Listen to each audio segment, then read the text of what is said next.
কোরআনে কারীম দেখে দেখে পড়ার কোনো বিধান আছে কিনা? আমরা অনেক জায়গায় সময় দেখি, টেলিভিশনে দেখা যায় যে অনেকে দেখে দেখে পড়ছেন, যে এই বিষয়টা বৈধ কিনা? তারাবির নামাজ এবং অন্য নামাজে দেখে কোরআন পড়াটা ফুকাহারা মতভেদ করেছেন। তবে কোরআন, সুন্নাহ এবং সাহাবীগণের আমলের আলোকে এটা একটা অনুচিত কাজ। কোরআন কারীম রাসূলুল্লাহ সাল্লাল্লাহু আলাইহি ওয়াসাল্লাম মুখস্থ পড়েছেন এবং কোরআন নাজিল হয়েছে মূলত মুখস্থ রাখার জন্য, এটা কিতাবের লেখা রাখার জন্য নয়। প্রতিটি মুমিনই কোরআন মুখস্থ করবে, এটাই কোরআনের দাবি। আর যিনি ইমাম হবেন তিনি হাফেজে কোরআন হবেন, এটাও ইমানের দাবি, কোরআনের দাবি। সাহাবায়ে কেরাম কখনো কোরআন দেখে পড়েননি, এরকম পাওয়া যায় না। শুধু একটা ঘটনা পাওয়া যায়, আয়েশা রাদিয়াল্লাহু তাআলা আনহার একজন খাদেম ছিলেন, মাওলা ছিলেন, আজাদ করা দাস ছিলেন, যাকওয়ান। আয়েশা অনেক সময় নিজে রাদিয়াল্লাহু তাআলা আনহা জামাত তারাবির ব্যবস্থা করতেন, যাকওয়ান ইমাম হতেন সামনে, তিনি কোরআন দেখে পড়তেন। এটা একটা ব্যক্তিগত ঘটনা।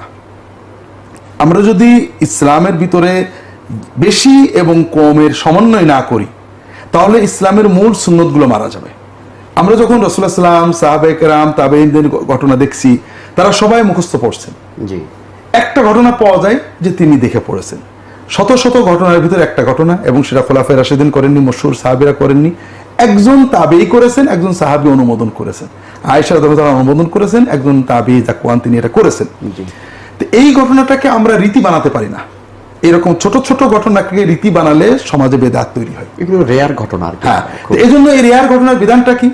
সর্বোচ্চ বিধান হতে পারে যে এটা একটা জায়েজ কর্ম, প্রয়োজনে জায়েজ হতে পারে, তবে সুন্নতের খেলাফ, অনুত্তম কর্ম।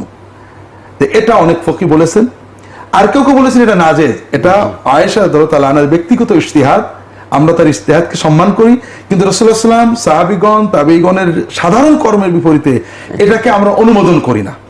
এই জন্য আমরা অনেক সময় দেখি অনেকে ইমাম সাহেব কোরআন পড়ছেন, আবার উনি তাকিয়ে দেখছেন। এটা সত্যই আপত্তিকর কাজ, কারণ কোরআন শুনতে হবে। সাহাবায়ে কেরাম এরকম করেননি যে কোরআন বের করে করে দেখেছেন, তাবেঈন এরকম করেননি। কাজেই এটা আপত্তিকর কাজ। এটা নামাজের যে আদব, সালাতের যে আদব, এটার সাথে বিপরীত। মনোযোগ, ইযা কুরিআল কুরআন ফাসতামিউ লাহু, ইযা কুরিআল কুরআনু ফাসতামিউ লাহু, মন দিয়ে শোনো। এটা আবার শোনার সাথে দেখতে হবে।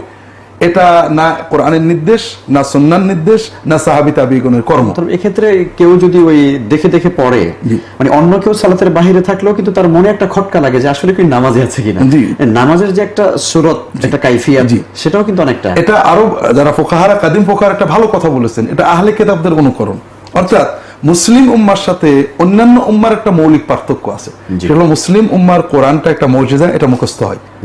আহলে কিতাব অর্থাৎ তাওরাত, ইনজিল, জাবুর বা অন্যান্য কিতাব যাদের ছিল, তারা কখনো মুখস্থ করতে পারেননি। এটা করার মতো অলৌকিক কিছু না।